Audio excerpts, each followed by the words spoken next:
Saludo alegre y afectuosamente a toda nuestra comunidad académica, apreciados estudiantes y dilectos profesores, a nuestro rector, el presbítero maestro Rómulo Gallegos, salesiano de Don Bosco, a nuestro vicerrector académico maestro Efraín Estrada, a nuestra secretaria general de la Universidad Mesoamericana, María Teresa Kennedy Bickford, a decanos, a directores.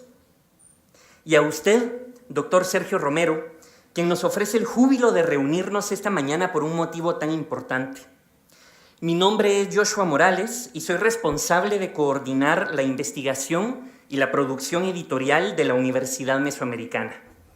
Hoy, como en otras ocasiones especiales, nos congrega la posibilidad de reivindicar la importancia insoslayable de la investigación, la divulgación y el trabajo intelectual entre nuestra comunidad académica. Porque quizá en un mundo tan convulso, este sea el camino correcto para disipar los ruidos, para trabajar juntos, para construir sentido. Desde hace 2 décadas, la Universidad Mesoamericana comenzó un proyecto editorial de publicaciones que ahora conforma la colección Estudios Mesoamericanos y cuya importancia es ya de carácter internacional. Este año publicamos la 8ª pieza de la colección, una transcripción y traducción crítica acompañada de notas lingüísticas, analíticas e históricas del Memorial de Sololá, uno de los manuscritos coloniales más importantes del altiplano y un testimonio de la dignidad, creatividad y resistencia del pueblo cachiquel. Este ha sido un trabajo arduo de colaboración entre la Universidad Mesoamericana y uno de los académicos más importantes en su campo, el doctor Sergio Francisco Romero Florián, quien esta mañana, me contenta expresarlo, nos ofrecerá una lección magistral en torno al Memorial de Sololá. Este trabajo, y lo considero genuinamente, es motivo de profundo orgullo y una razón irrefutable del porqué de una universidad. Aplaudo en tal sentido el trabajo de nuestro rector, quien con irrestricto apoyo y claridad ha defendido la misión y los fines de la Universidad Mesoamericana, haciendo posibles estas faenas e imaginando un promisorio porvenir para el desarrollo académico, científico y técnico de nuestros estudiantes. Por consiguiente, si me permite, me gustaría invitarlo aquí, Padre Rector, para ofrecernos palabras de bienvenida.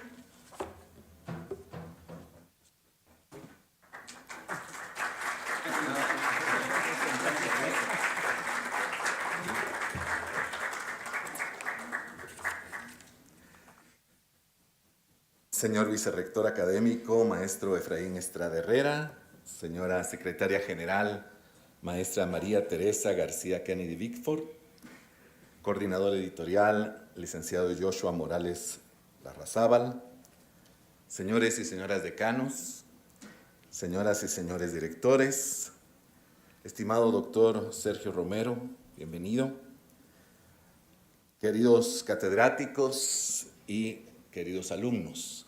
Para mí es un momento de mucho gozo y alegría poder compartir con ustedes este momento, que es un momento académico, y nos pareció tan importante que les pedimos a los catedráticos que tomaran esta hora académica para compartir el universo del aprendizaje, el universo de las ideas, el universo de la ciencia, que es el objetivo de la universidad. Es cierto que ustedes vienen aquí por un programa académico específico, ingeniería, comunicación, pedagogía, pero también vienen por el universo del conocimiento, vienen por el universo de las ideas. La Universidad Mesoamericana, desde sus inicios, quiso impulsar esa investigación a través de descubrir y enfatizar la riqueza mesoamericana, porque nosotros llevamos ese nombre, Mesoamericana.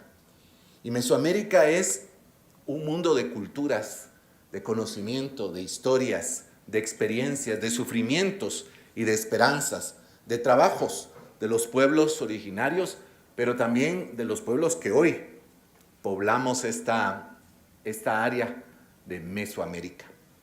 Y lo vimos muy importante. En ese sentido, pues quiero compartirles brevemente algunas cosas que Universidad Mesoamericana está realizando en este momento. Primero, estamos por lanzar la publicación de la revista Diótima. Lleva ese nombre porque Diótima era una filósofa de la antigüedad. Pocos lo saben porque pues sabemos que a veces destacó en la historia lamentablemente solo los filósofos masculinos, pero hay una filósofa de los orígenes y que fue maestra de Sócrates, según se entiende. Y nos pareció justo ponerle a la revista el nombre de esta filósofa. La revista es una revista humanística, académica y científica que tiene características internacionales y va a ser nuestra primera revista indexada. Y la carrera de la maestría en Gestión Estratégica del Talento Humano. También nos tiene con mucha emoción ese programa universitario. Hay varios programas nuevos y renovación de programas también. Por último, muchos de ustedes, y aprovecho el momento para no quitarles mucho el tiempo y la disertación del doctor Romero, creo que por ahí está la presentación. Algunas cosas que ustedes han visto que se están moviendo en la universidad, además de que está en reparaciones el ascensor, ¿verdad? Y que nos está ayudando a hacer ejercicio y complementar el gimnasio que están haciendo y el deporte que están realizando. Tenemos otros proyectos de infraestructura en la universidad y son los laboratorios de ingeniería que van a estar en el área posterior y ahí se va a construir una plaza. También en la ciudad de Quetzaltenango se están haciendo cosas muy interesantes, nuevos proyectos y esperamos que todo esto venga a engrandecer nuestra familia y que nos sintamos entusiasmados, contentos con ese sentido de pertenencia. La campaña de este año dice, ven a Universidad Mesoamericana, te va a sorprender. Esperemos que se sorprendan positivamente.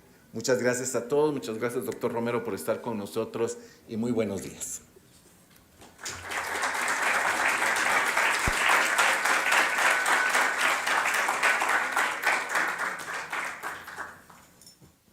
Muchas gracias, padre, por sus palabras y casi acontece mi caída que hubiera quedado en los libros de historia, ¿no? Un libro es siempre un trabajo plural de coimplicaciones, de multivocidades, de estilos encontrados, de múltiples encajes. Un libro en tal sentido es una expresión concreta de arte. Esta obra, pensada originalmente por nuestro rector emérito y don Horacio Cabezas, reúne los folios del manuscrito resguardados en la colección lingüística Berend Brinton de la Biblioteca de la Universidad de Pensilvania en Filadelfia.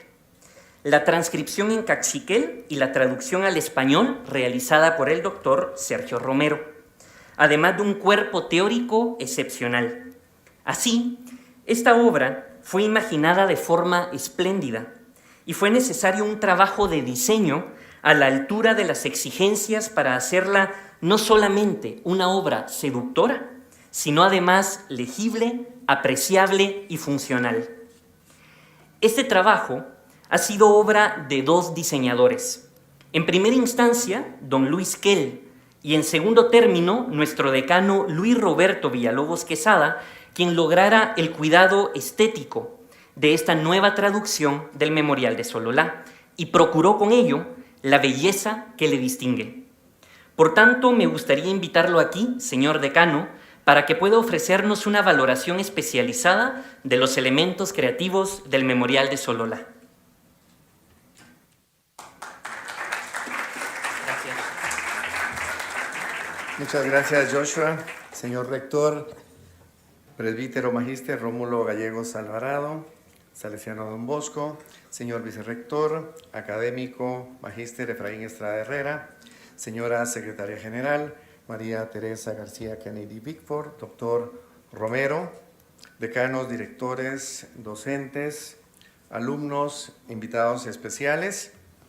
Pues yo realmente estuve en la etapa final, aunque estuve acompañando todo el proceso. Al final, pues concluimos juntamente con Joshua todo el proceso de edición del memorial. Un libro no es solo un conjunto de hojas de papel con palabras. Es una experiencia completa que representa cultura, memoria, emociones y recuerdos únicos. Y esa experiencia comienza con el diseño y la impresión. Estos son elementos claves que van mucho más allá de lo meramente visual. Influyen directamente en la forma en que el lector percibe, comprende y se relaciona con el contenido. Su importancia puede verse desde varias dimensiones. El diseño editorial no solo decora, sino que organiza. Una adecuada jerarquía tipográfica, márgenes equilibrados, interlineados cómodos y elementos gráficos de apoyo facilitan la lectura y ayudan al público a seguir el hilo del texto sin cansancio visual. El diseño impacta en la manera en que el lector vive y siente el libro. Un ejemplar cómodo de leer, con materiales agradables y una impresión de calidad, se convierte en una percepción de nuestro entorno a través de los sentidos que fortalece la conexión emocional con la obra. Además de una buena estética aumenta la recordación del contenido y hace que el libro sea valorado no solo como fuente de información, sino también como un objeto cultural digno de conservarse. En síntesis, el diseño y la impresión no son accesorios, sino parte esencial de la comunicación del libro. A través de ellos, el contenido logra transmitir su mensaje de forma clara, atractiva, memorable, generando el impacto estético e intelectual que el lector necesita.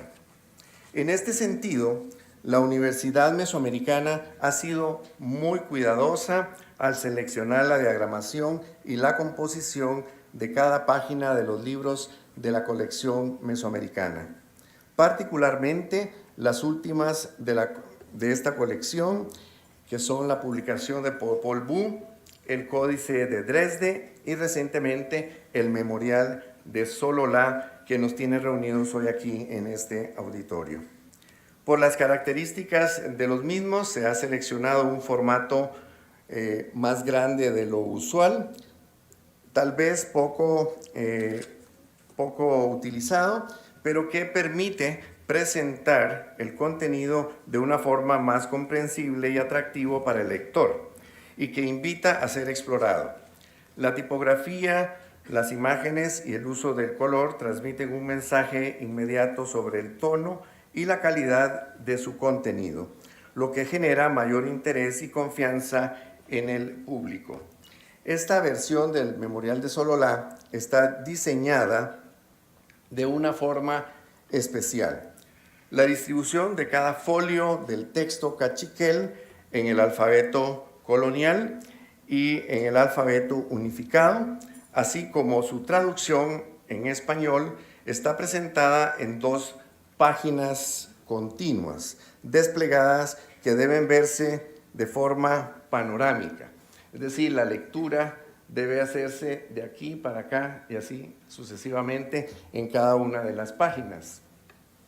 Tenemos el texto manuscrito en cachiquel, ¿verdad? Que es una copia fotostática. La numeración de los folios, ¿verdad? Acá, en cada uno. La transcripción contemporánea del texto cachiquel por el doctor Sergio Romero, que sería estas 2 columnas que están en color café. La numeración de los folios y párrafos, lo cual ayuda más a la lectura.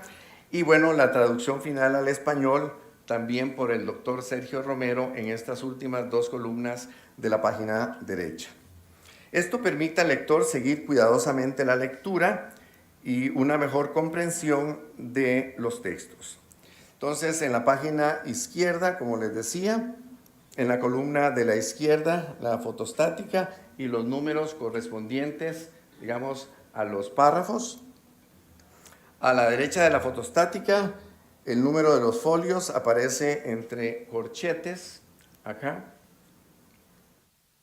A la derecha de cada folio aparece la transcripción del manuscrito realizada por el doctor Romero, conforme a las normas de la Academia de las Lenguas Mayas en Guatemala. Al final de la página aparecen las notas del pie de página, acá, así como referencias cruzadas, como mencionaba anteriormente Joshua, a las diferentes secciones. En la página derecha, esta de acá, primero aparece el número de folio, la columna izquierda muestra el número de los párrafos, a la derecha de cada número de párrafo la traducción respectiva realizada por el doctor Romero, y al final de la página aparecen las notas del pie de página como las referencias cruzadas de las secciones. Y en algunas páginas también se han colocado algunas imágenes complementarias e ilustrativas relacionadas con el memorial. Por eso podemos decir, sin temor a equivocarnos, que el diseño y la impresión de este libro son tan importantes como los textos que contiene. Es como abrir una puerta luminosa que guía al lector sin tropiezos. Además, la impresión de calidad convierte esta obra en una experiencia sensorial. El tacto del papel, los colores bien definidos y la presentación estética despiertan interés y generan respeto por la obra. Queremos que este libro no solo comunique, sino que también inspire y deje huella. Es una invitación abierta a la lectura. También hay que resaltar que hemos tenido un salto desde Gutenberg con la invención de los tipos móviles en plomo hasta nuestros días con la era digital, la llegada de las computadoras, internet y los dispositivos electrónicos. Los libros comenzaron a coexistir en un formato digital. Los e-books, audiolibros, bibliotecas virtuales y multiplicaron el acceso. Hoy, cualquier persona con un dispositivo y conexión puede leer obras que antes eran inaccesibles. Entonces nos preguntamos por qué seguir imprimiendo libros y no dejarlos solo en formato digital. La respuesta es muy sencilla. El libro impreso tiene un poder único. No depende de baterías, de conexión o de dispositivos. Está siempre disponible, listo para acompañarnos. El papel nos regala una experiencia sensorial que lo digital difícilmente puede igualar. El tacto, el olor, el sonido de las páginas, todo esto conecta con la memoria y las emociones. Además, un libro impreso transmite permanencia. Es un objeto cultural que se conserva, que se comparte, que se presta y hasta se hereda. Un libro físico no desaparece con un clic. Permanece como testimonio vivo del conocimiento y la creatividad. Por su parte, lo digital también es práctico, inmediato y ligero. Pero el libro impreso nos recuerda que leer también es un acto de encuentro con lo tangible, con lo humano y con lo perdurable. Y como decía Gabriel García Márquez, un libro no muere nunca. Es la inmortalidad más segura. Muchas gracias.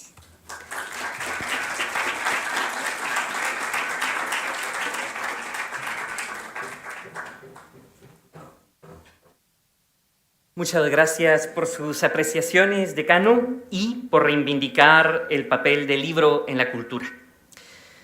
Trabajar con el doctor Romero ha sido un privilegio, pues además de un académico ilustre y extraordinario, es una persona afable, digna, intelectualmente honesta, un humanista en toda regla. Desde nuestras presentaciones del Memorial de Sololá aquí en Guatemala y en nuestra sede en Quetzaltenango, su disposición para acompañarnos fue plena, incluso estando en Alemania. Y ya en Estados Unidos, Cuando la posibilidad de acompañarnos en Guatemala fue viable, su compromiso para llegar hasta aquí y ofrecer esta lección magistral fue motivo de alegría compartida. Muchas gracias, Sergio. Me permito, ya sin mayor dilación, porque todos esperamos la lección magistral, introducir la trayectoria del doctor Romero. Guatemalteco y capitalino de origen, el doctor Sergio Romero es profesor asociado en la Universidad de Texas en Austin, con nombramientos en el Instituto Lozano Long de Estudios Latinoamericanos y en el Departamento de Español y Portugués. Ha sido fellow del Instituto de Estudios Avanzados de la Universidad de Friburgo en Alemania. También es miembro numerario de la Academia Guatemalteca de Geografía e Historia, ex becario de la Fundación Alexander von Humboldt en la Universidad de Bonn, Alemania, y ex becario Fulbright en Guatemala.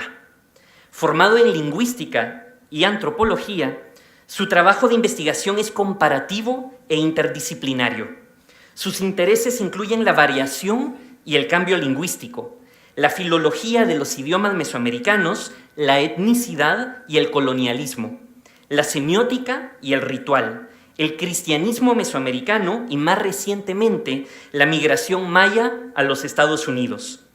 Ha escrito extensamente sobre el quiché, el cachiquel, el quechí, el ixil y el náhuatl centroamericano.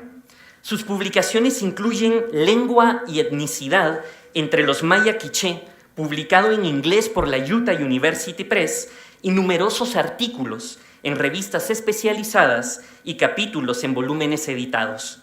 Su próximo libro, una edición crítica del arte de la lengua utlateca, también llamada quiché, de 1597, una de las principales fuentes históricas del quiché, será publicado este año por la Universidad Nacional Autónoma de México. Además, puedo sumar ahora, es autor de esta traducción crítica del Memorial de Sololá, publicada por la Universidad Mesoamericana. Profesor Sergio Romero, será un placer escucharlo, el auditorium es suyo.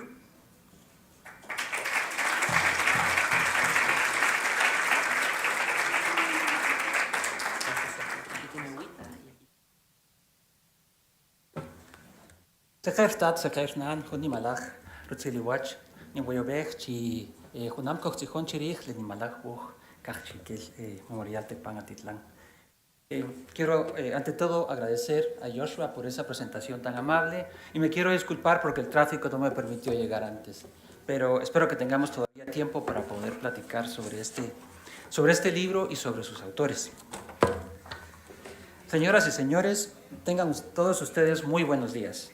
Es una gran alegría volver finalmente al campus de la Universidad Mesoamericana, donde se fraguó el proyecto de traducción y edición del Memorial de Sololá hace ya casi 10 años. Quiero comenzar agradeciendo al personal de la universidad por la invitación y por el acompañamiento a lo largo de los años de la edición.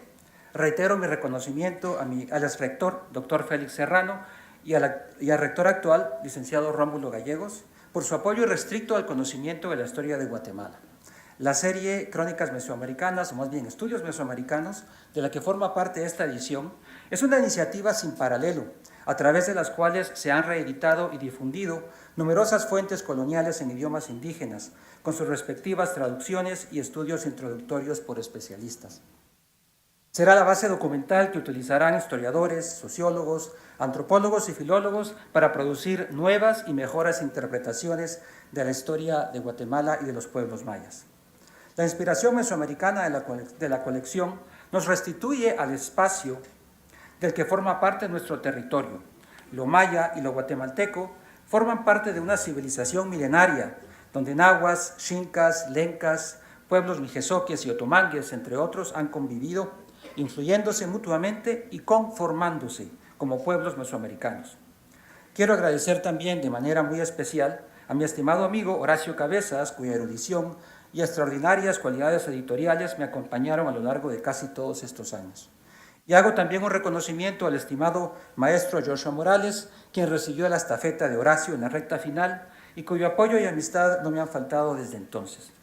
Agradezco también a todos ustedes, estimado público, que nos acompaña aquí en el campus de la Universidad Mesoamericana y a todos los amigos que nos siguen a través de YouTube.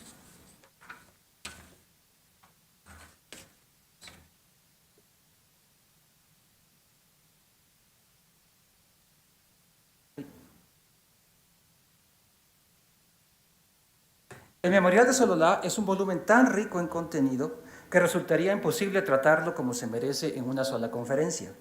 Es en realidad una pequeña biblioteca, una copia manuscrita de una colección de 36 documentos en cachiquel de por lo menos 8 autores distintos. Los originales fueron escritos a lo largo de casi 100 años, predominantemente por hidalgos de la nobleza shahil, los Akanimak.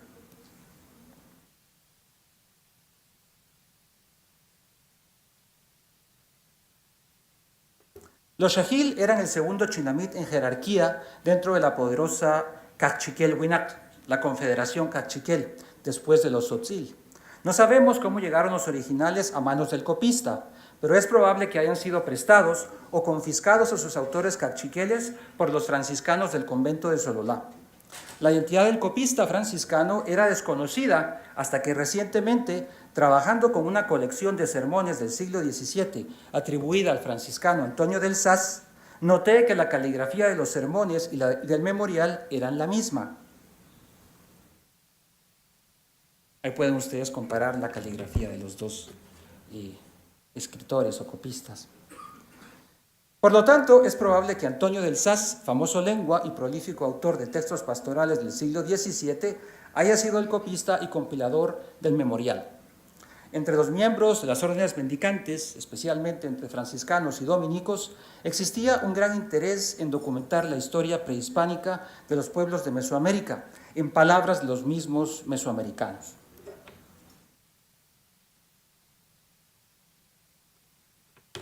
El Popol Vuh en Guatemala y la historia general de las cosas de Nueva España en México, escrita por autores nahuas bajo la dirección del también franciscano Bernardino de Sahagún, son ejemplos extraordinarios de este trabajo de compilación de textos escritos por miembros de la nobleza cahuec y nahua, respectivamente.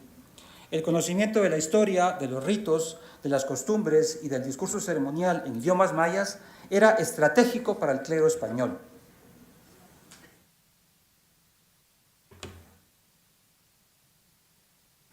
El lenguaje y el discurso de la nobleza era el modelo para el lenguaje doctrinal, pastoral y sacramental cristiano en idiomas indígenas, el llamado Telpilactoli en náhuatl. El memorial recoge no solamente historias de origen de las confederaciones del posclásico, sino también anales, memoriales, apologías, testamentos y genealogías. No es difícil apreciar que para un lengua talentoso como Antonio del Saz, los textos y géneros documentales compilados en el memorial serían de un enorme interés. Nosotros, en el año 2025, tenemos una perspectiva histórica diferente, por supuesto. Mientras Saz hizo su copia pocos años después de que los últimos originales del memorial fueran escritos, hoy leemos transcurridos más de 4 siglos en un contexto sociocultural y político completamente distinto. Como es inevitable hacer una selección de temas para disertar sobre un volumen tan complejo, hoy voy a referirme a 3 aspectos fundamentales de la historia de la sociedad guatemalteca tal como aparecen en las páginas del memorial.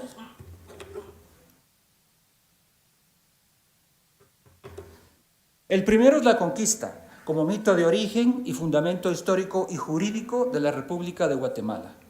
El segundo es la cristianización, como una estrategia de adaptación de sociedades mesoamericanas al régimen colonial español. Y el tercero es el mestizaje, como nueva síntesis de elementos culturales y políticos que contribuyeron a dar continuidad a la sociedad maya del posclásico. Conquista y conversión, cristianismo y dominación colonial son momentos clave y forman parte de la estructura misma de la sociedad guatemalteca, una sociedad híbrida pero profundamente mesoamericana. El memorial es fuente y espejo vivo de lo que somos. La conquista marca el nacimiento de una sociedad colonial, multiétnica y multilingüe que después de 1824 se convertiría en la República de Guatemala. No es solamente el cimiento sobre el cual se construye el edificio jurídico y la legitimidad política del gobierno de Guatemala, sino también es el origen de las ideologías, categorías sociales y estereotipos que definen a lo guatemalteco.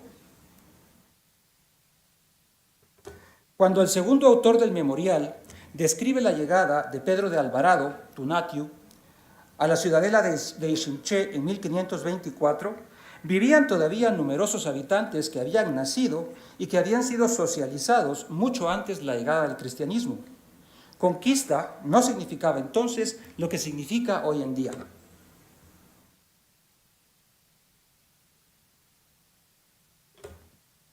La invasión española en realidad no empezó con la llegada de Pedro de Alvarado y su ejército de más de 4,000 mexicanos y apenas 300 españoles, como lo relata el famoso lienzo de Cauquecholan, sino 4 años antes, cuando llegaron las primeras epidemias que cruzaron el Atlántico en las naos de los europeos, primero llegando a las costas de Veracruz, después a la Náhuac y de ahí al altiplano guatemalteco.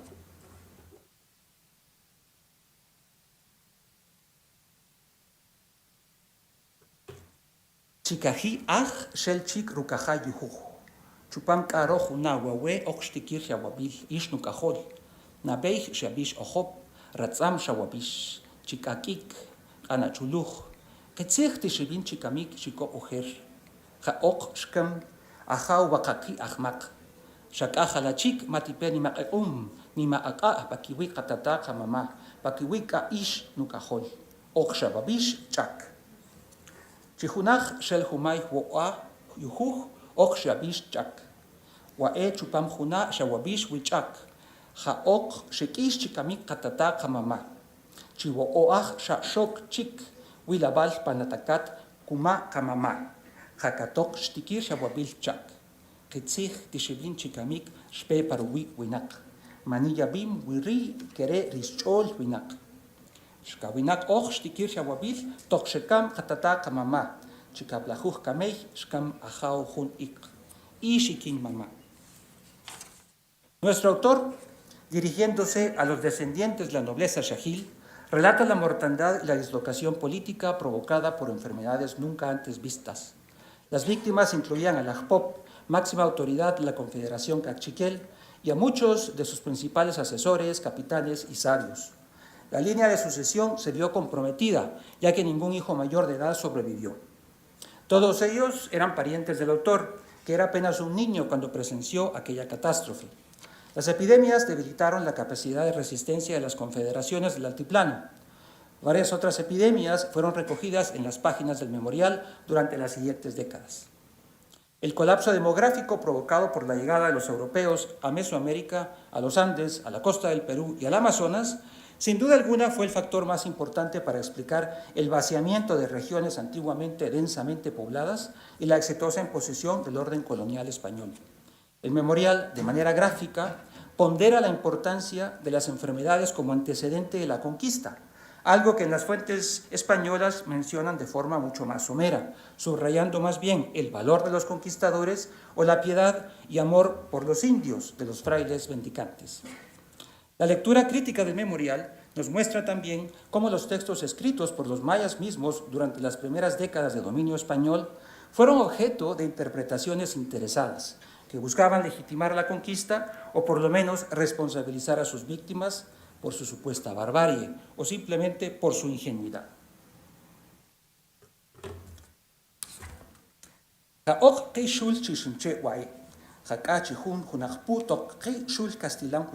Patinamit chishimche. Tunatiu rubika hawal. Manik ash bekul el tunatiu. Kuma ahawa belejekat kahi imosh. Uz karukush tunatiu chike ahawa tokqi shul patinamit. Manila bal shati tikikot tunatiu tokqi shul chishimche. Kareka tokshul kastilan winak yoher ishnukahol. Kitzek tishibin oksheul. Mani etaam wikiwech. Hek abowil shekina ahawa. Shkanaka och itata, och qi shoxeto ulik chishimche. Chupam chupanhay shwarpitunatiu. Chukaqih kashwachik ahaw tishibin chachiha shulruking pawaram. Sherutak ka hawa. Nahruma shtibam labal huiking. Kopetan timban chiwe cha. Makian kere. Sharu makiya chiha kaminak wawe. Hakashe atzad wawe pahul. Kowi winikahal.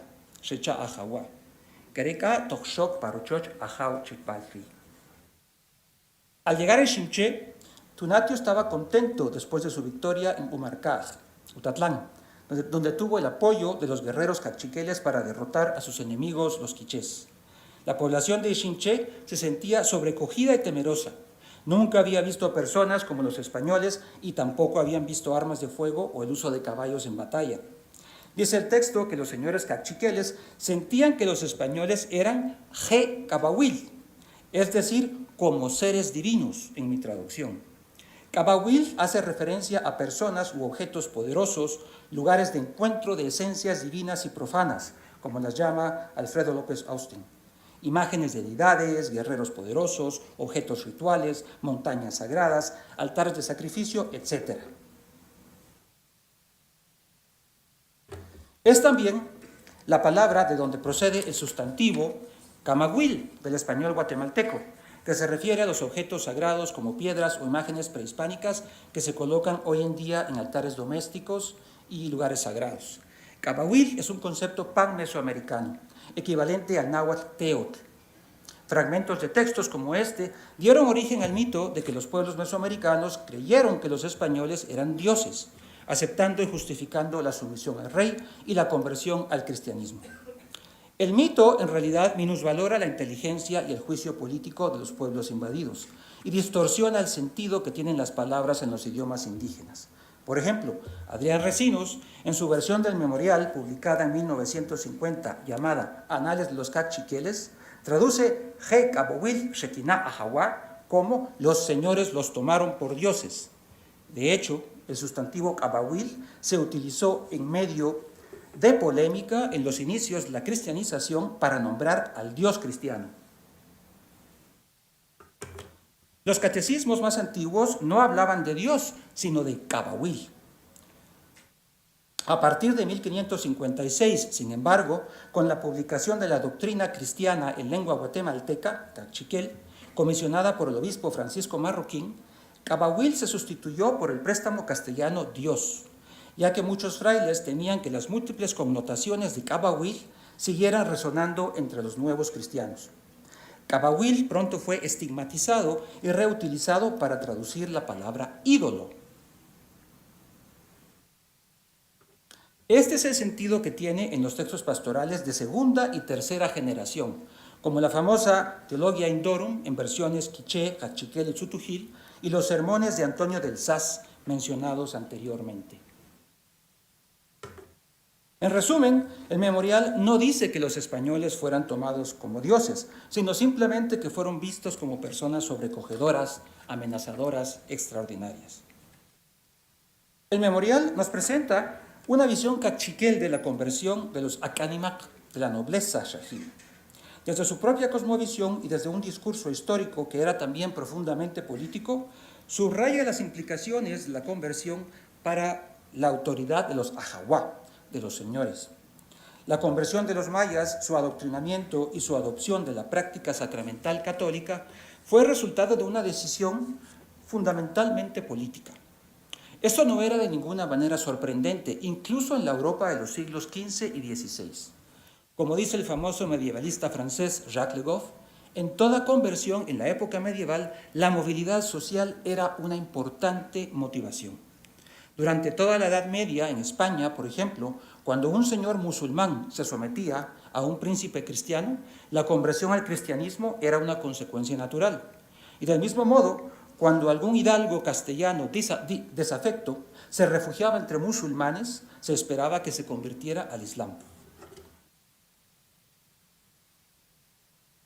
Los reyes católicos, rompiendo con el espíritu de tolerancia de las capitulaciones de Granada de 1492, obligaron en 1494 a que todos los llamados elches, cristianos que antes de la reconquista de Granada se habían convertido al Islam, se convirtieran de nuevo al cristianismo, bajo pena de exilio.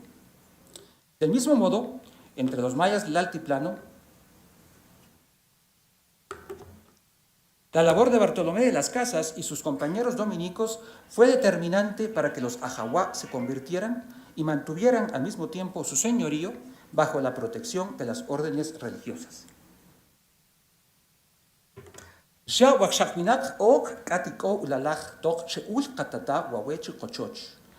Santo Domingo, Fray Pedro Anculo, Fray Juan de Torres, México, Santo Domingo, ka ok shel doctrina pakachapal.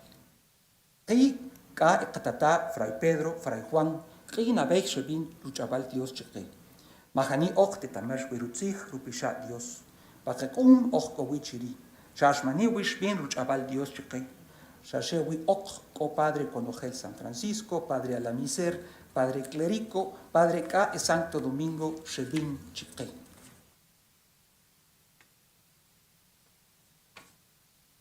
Ganik shkelesach doctrina pakachapal. Gani shochti hopesh kuma. El memorial establece una cronología clara donde los dominicos fueron los que empezaron la tarea de cristianización. Pedro de Angulo y Juan de Torres eran compañeros de Bartolomé de las Casas, gran defensor del modelo de conquista pacífica, donde a cambio de aceptar la sumisión al rey y convertirse al cristianismo, los señores mantenían su autoridad ancestral y una autonomía limitada dentro de su chinamit. Con la excepción de doctrineros y oficiales de la corona, los españoles no podían asentarse en pueblos de indios. El memorial proporciona una fecha precisa del comienzo del adoctrinamiento, lo que sugiere un acuerdo político firmado por ambas partes. Es posible que ese mismo día los principales ajawa hayan recibido el bautizo de los dominicos. Conocidos como grandes lenguas, Angulo y Torres profesaron como dominicos en México, por lo que al llegar a Guatemala ya contaban con amplia experiencia en Mesoamérica. La violencia y el despolio que predominaron durante el gobierno de Pedro de Alvarado comprometieron seriamente la empresa evangelizadora. Las Casas planteaban una alternativa que permitió pacificar al altiplano. Fueron los dominicos quienes actuaron primero como diplomáticos, estableciendo un entendimiento mutuo y una relación de confianza entre las órdenes religiosas y los señores cachiqueles, quichés y chutujiles, antes de concentrar sus esfuerzos en la Verapaz. Las doctrinas de Tecpan, Guatemala y Xolola, a donde fue reducida la nobleza Xajil y Tzotzil respectivamente, pasaron a manos de los franciscanos en 1545. Fueron los dominicos, precisamente, quienes introdujeron el uso de Cabahuil como nombre cachiquel para el Dios cristiano. En ese momento, los cachiqueles desconocían al cristianismo, por lo que un acomodamiento más radical a la práctica religiosa y lingüística maya era visto como necesario, sobre todo para obtener el apoyo de los ajawa. Los franciscanos, más conservadores, se oponían, eventualmente obteniendo el apoyo del obispo Francisco Marroquín, como mencionamos anteriormente.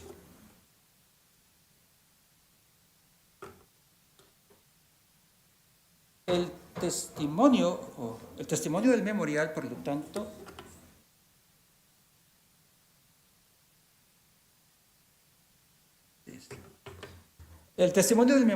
tanto, es cronológicamente más exacto.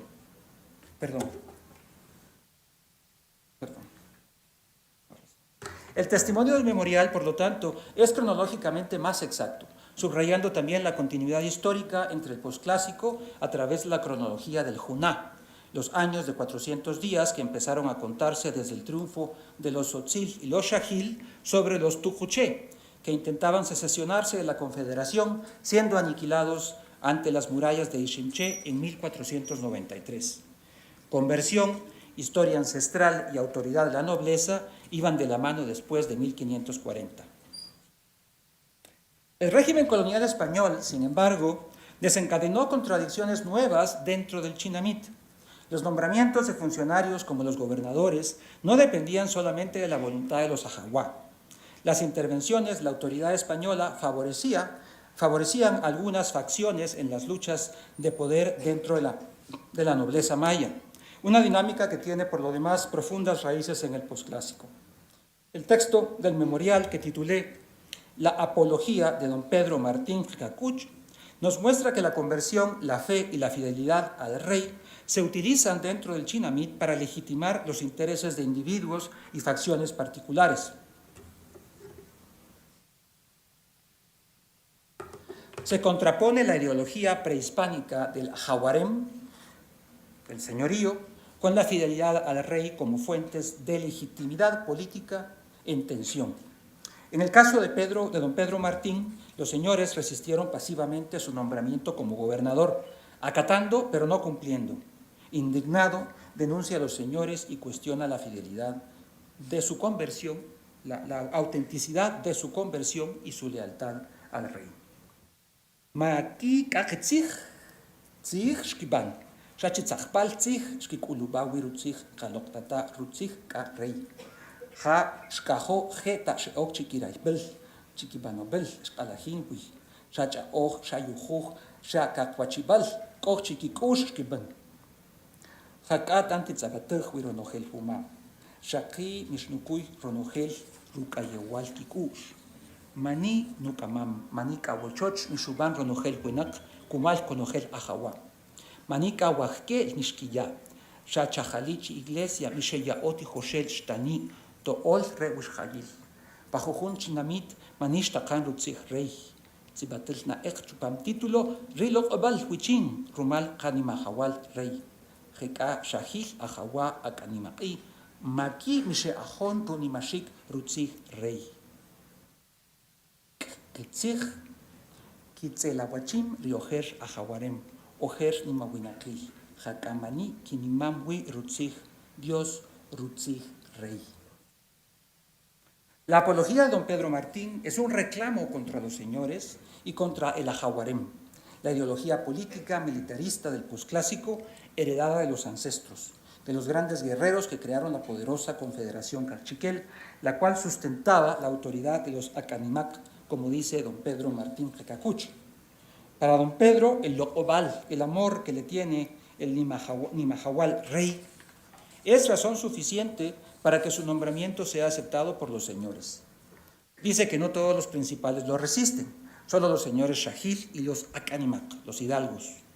Los denuncia como falsos creyentes y como buen funcionario real documenta sus abusos al negarse a concederle los privilegios que le corresponden a su cargo, construirle casa y proporcionarle ayuda doméstica a él y a su esposa. Solo los Chajalí, los sacristanes, se apiadan de ellos y les envían tijoshel shtani, niñas catequistas para que les sirvan de ajkel, de molenderas. Esta contraposición de ideologías políticas y de intereses individuales dentro de la sociedad cachiquel del siglo XVII muestra el mestizaje como una nueva síntesis cultural y política, llena de contradicciones que van, sin embargo, transformando la sociedad y las instituciones del Chinamit a pesar de las evidentes continuidades con el posclásico. Don Pedro Martín Jecacuch es un sujeto mestizo, profundamente cachiquel, pero con una identidad y práctica política cristiana más cercana a los españoles que a los Acanimac. Ojo, aquí no hablo del mestizaje como identidad o como categoría sociopolítica, que en esta época aún no existía. Entonces se hablaba de castas, los sujetos y comunidades que habitaban los intersticios entre la República de Indios y la República de Españoles. El cristianismo, el cabildo, las especies animales y plantas de origen europeo y en menor medida el idioma español fueron transformando a la sociedad maya del altiplano sin que perdiera sus profundas raíces mayas y mesoamericanas. Este breve recorrido por algunas páginas del memorial nos permite constatar la importancia de los testimonios mayas sobre la invasión española y sobre la cristianización para entender nuestros orígenes y la manera en que la experiencia colonial sigue condicionándonos como sociedad. En la voz de testigos cachiqueles nos permite calibrar las fuentes españolas, reconocer los procesos históricos en toda su dimensión, identificar mitos españoles y criollos y descubrir las huellas del colonialismo en nuestra práctica política y religiosa. Leer el memorial requiere salir de un marco discursivo occidental para ubicarnos en un mundo cultural mesoamericano, desde el que los mayas hicieron lecturas e interpretaciones propias de la doctrina y del ritual cristiano, y donde encontraron formas de acomodamiento que les permitió mantener una cierta autonomía y la autoridad de los Acanimac. Historias de migración, anales y memoriales no son solamente géneros discursivos definidos a partir de una síntesis novedosa de categorías y registros lingüísticos de origen mesoamericano y europeo, sino formas mayas de pensar la realidad, la historia y el poder. Religión y poder político, tanto para los hidalgos mayas como para las órdenes mendicantes y para los oficiales de su majestad, iban de la mano. La cruz llegó con la espada, y la espada a su vez fue legitimada por la cruz. Al mismo tiempo, la cruz fue apropiada por los mayas para defender un margen de autonomía política y cultural dentro de la policía cristiana, el régimen social y las costumbres propias del catolicismo ibérico. Con la independencia, al abolirse el régimen colonial, desaparecieron también las bases del poder de la nobleza maya. Hoy en día, las comunidades mayas son horizontales. Sin embargo, la sobrevivencia y la resistencia frente al avasallamiento colonial pasan también por nuevas conversiones, al pentecostalismo o incluso a una práctica ritual maya que busca activamente romper con sus elementos de origen cristiano. Por otro lado, los mayas se han transterritorializado con la migración dentro y fuera de Guatemala. A través de las remesas se sostiene económicamente a la familia, pero también a la comunidad, a la iglesia, pentecostal o católica, y a la práctica ritual tradicional. Al igual que en el Memorial de Sololá, es en el idioma y en la memoria de los ancestros, siempre actual, donde vive el alma de las comunidades mayas y la posibilidad de una resurrección para nuestro país. Muchas gracias.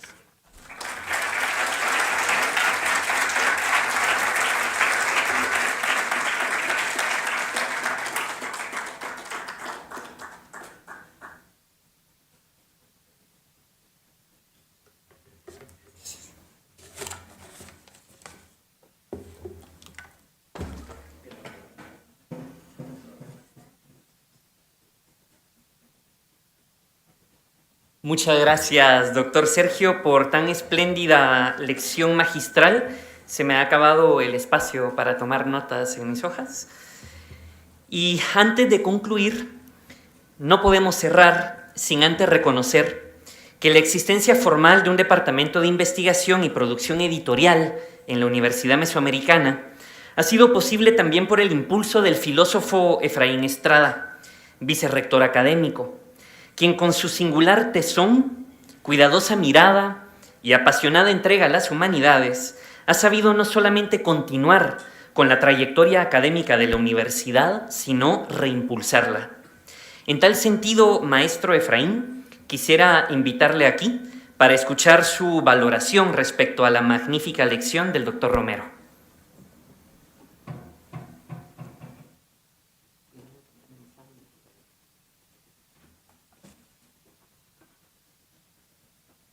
Un saludo a toda nuestra comunidad académica, presidida por nuestro rector, Magíster Presbítero Rómulo Gallegos Alvarado, a nuestra secretaria general, licenciada Teresita García Kennedy Bickford, a los decanos, estudiantes, catedráticos y también especialmente al doctor Sergio Romero. Hablamos del Memorial de Sololá, los anales de los cachiqueles, que es un relato de la historia y tradiciones antes y durante el proceso de la conquista española. Si bien es cierto, fue escrito en el siglo XVI por miembros de la nobleza cachiquel, refleja muchos matices históricos que tenemos que reflexionar y entender para comprender la historia de nuestro país. Hay en él una perspectiva indígena maya única de los acontecimientos y relaciones entre los diferentes grupos mayas que convivían en este territorio. Hablar de la historia de nuestro continente requiere ir más allá de uno de los eventos con los que inicia la Edad Moderna. Me refiero a aquel año de 1492, conocido como el momento del descubrimiento de América. Es decir, no podríamos determinar que la historia de América empieza a partir de esa fecha, porque ya hay grupos que tienen una sabiduría, una cosmovisión, una filosofía y una epistemología en sus relaciones con el mundo y con la realidad. Es menester reconocer que en estas tierras ya había un cúmulo de grupos humanos que habían alcanzado el estatus de cultura y civilización, y en sus pautas de vida, que no hacen referencia únicamente a lo material, sino también a lo subjetivo y espiritual. Hay una perspectiva estética, arquitectónica, social, literaria, política, epistemológica, por sus alcances astronómicos e incluso matemáticos. El sincretismo de las culturas en muchas ocasiones nos hace perder de vista que en una región determinada, en este caso Mesoamérica, se da un encuentro de culturas, donde hay evidentemente una dialéctica que hace una de las culturas o que una de las culturas aparezca como la dominante. Sin embargo, a pesar de que haya una cultura dominante, eso no significa que la cultura dominada desaparezca. Más allá de esa dominancia, el fenómeno del sincretismo supera incluso el ámbito de la adaptación cultural. Prefiero llamar a esta forma de encuentro de culturas una adopción que exige asumir la riqueza de cada cultura. Aquí podría hablarse de lo español y lo cachiquel. Comprender esta situación nos abre la brecha para inteligir aquello que llamamos identidad. ¿Quién es el guatemalteco? En ese sentido, esta pregunta me refiere, por ejemplo, a la generación de los años 20, donde aparecen algunos personajes como Miguel Ángel Asturias, César Brañas, Clemente Marroquín, José Luis Valcárcel. Por cierto, fue en 1927 que desde París Miguel Ángel Asturias bautizó con ese nombre a esta generación, la generación de los años 20. Pero había un planteamiento, diría yo, un poco extraño en su tesis, la de Miguel Ángel Asturias, sobre el problema social del indio, ya que según los analistas hay un degeneracionismo que veía al indio únicamente como parte del paisaje.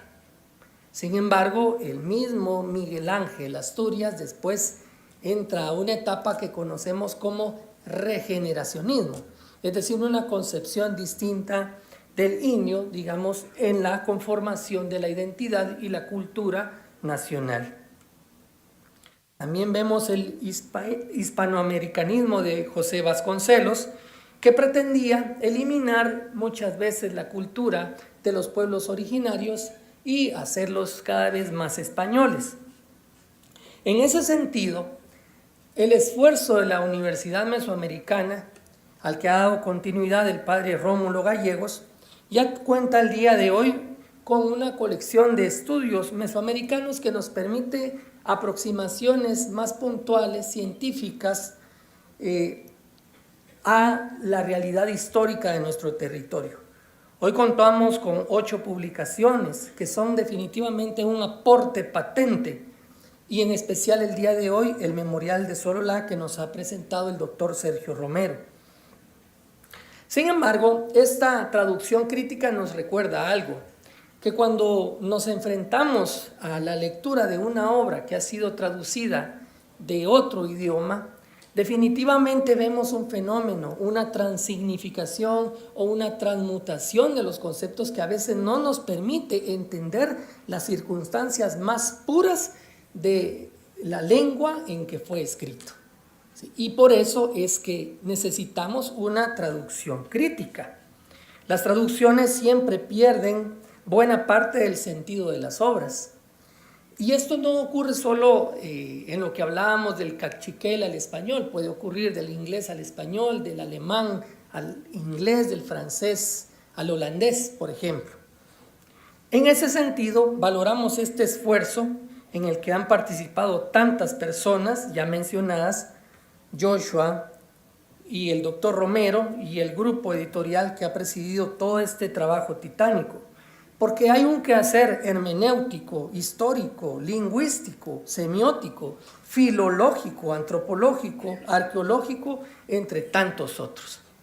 De tal manera, la Universidad Mesoamericana, a partir de estos aportes, es definitivamente un referente de la comprensión de las culturas, especialmente de los pueblos originarios que han habitado en este territorio que hoy llamamos Mesoamérica y que precisamente es el nombre que lleva nuestra querida Universidad Mesoamericana. Gracias a todos ustedes por su atención y que tengan una excelente mañana.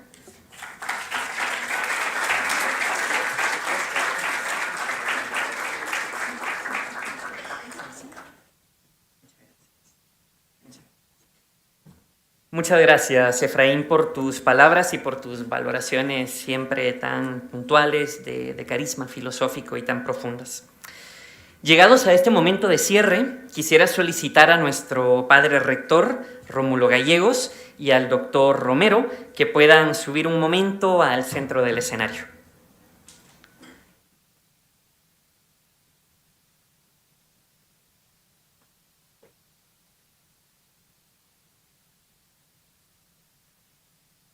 Estimado Sergio, como lo hemos anhelado desde marzo de este año, la Universidad Mesoamericana se contenta de entregarle un reconocimiento a su trabajo excepcional con el Memorial de Sololá y destinado a la cultura guatemalteca. Por ello le entregamos la medalla San Juan Bosco, mérito a las artes y a las ciencias, y finalmente para su biblioteca personal, un ejemplar del Memorial de Sololá.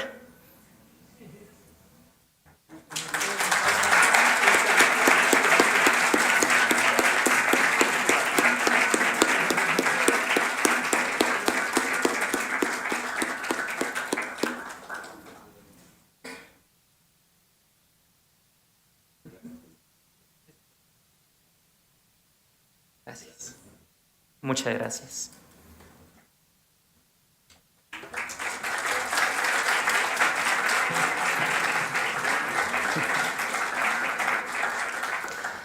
Queridas y queridos estudiantes, dilectos profesores, este trabajo es fundamentalmente para ustedes.